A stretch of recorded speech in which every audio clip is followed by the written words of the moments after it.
And if you look at this logo, we have used only one shade of color, that is grayscale, white and dark. And in this logo we have made the hexagon, and from the top we have folded it to form a crease. And in the right hand side also we have extended the face to form a very nice round smooth folding here. And at the end we have added the gradient color to create a sense of depth. So to design this logo, we'll follow only 3 steps. First, we'll make the hexagon of certain thickness. Second, we will create these creases and this folding. Third, we will add the gradient color. And last, we'll add the text. So let's begin the tutorial.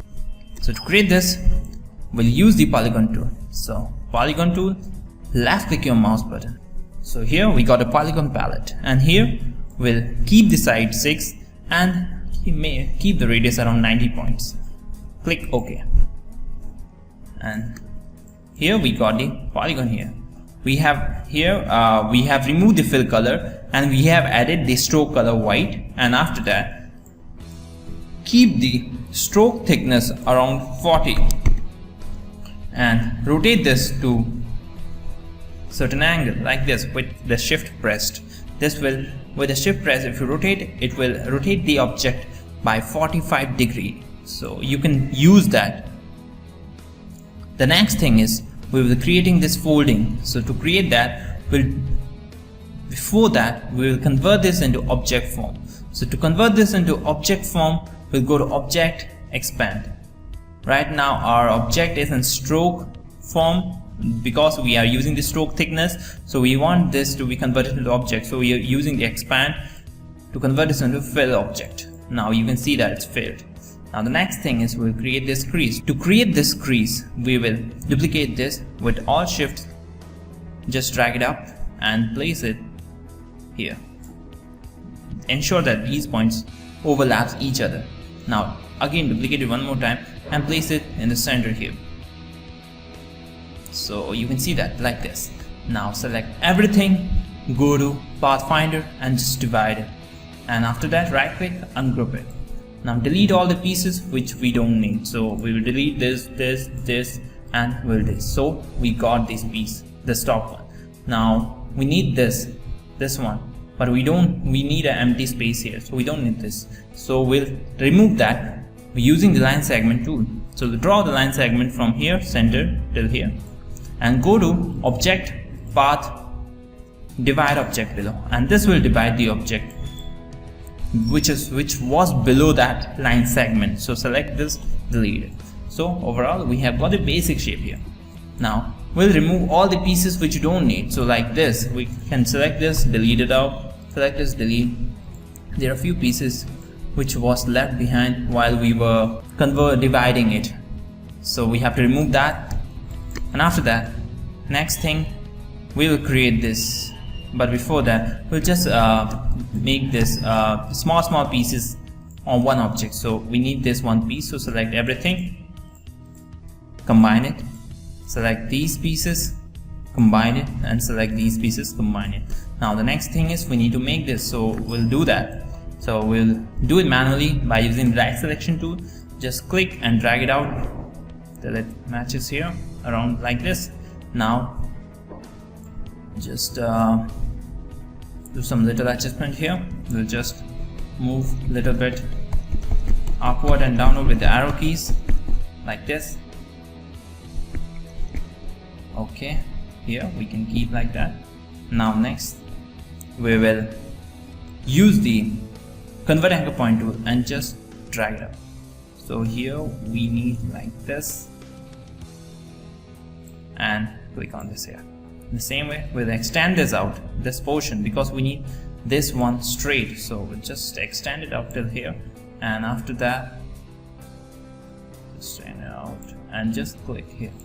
It will if we click on the other handle, it automatically straighten out. So in this way we'll do this like this one in this way, and just click this so it's straight. And from here also we'll use the same thing and click it out. Okay, click it out and remove the extra points which we are having, like this one, and if we have any error we can look at that. So here just do the manual adjustment, straight it out with your handle selected, just keep it straight, and in the same way keep on doing that. So here we need little more adjustment. Okay, now next thing is we need to add this piece, this one. So we'll draw it out. So with the pen tool, from here till here till here and till here, and after that we'll just make this curve.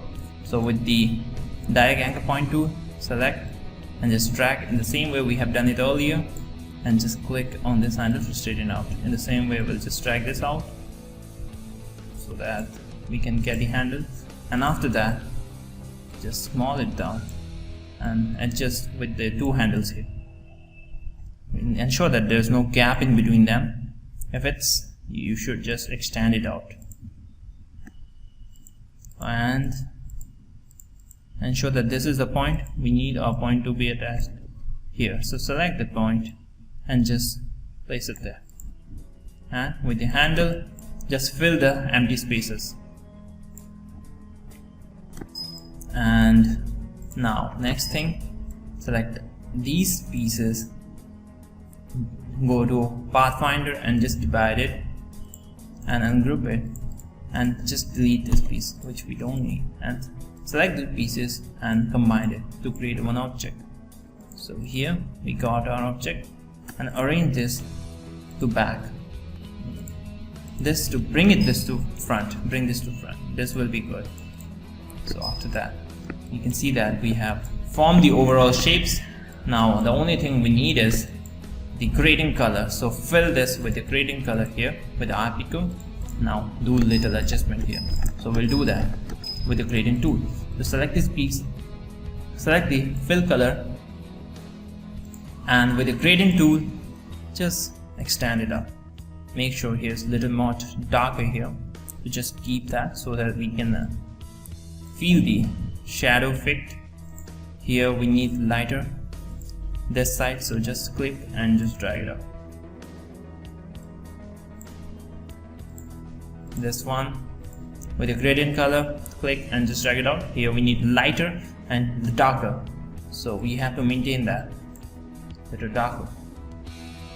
Select this piece now, and with the gradient make that little more lighter than the lower one, so you can see the depth here. The same way, if we need little more adjustment, we can just select and with the gradient tool move until you got a real effect. So just keep on going it. So you can see that we have formed the overall design. We had little bit of, we have added the reflection, we have added the depth, we have added the gradient color, and looking great. Now the last thing is we will add the text. So we'll select the text, write out CREASE, Crease, and we can see that it's black, so we'll fill it with white color. And after that we need to do little adjustment, so we'll go to character, scale it, the fonts to around I think 20. Let's check it out. Okay, a little bit, we can do it later, the scaling part. Here we need to see that there is some number adjustment here which controls the spacing between the two alphabets. So if I keep 0, you can see that the spacing has gone, and if so we need space, so I'm putting around 900 here for this logo, and just scale this up to fit our logo's length. Just scale it up, so you can see that it's perfect. So we have created the text, we have created a logo, and overall it's complete. So this is how we can create this kind of logo. Hope you enjoyed the tutorial. Don't forget to check out the next tutorial coming up, and if you want more updates on designing, you can press the subscribe button. Thank you.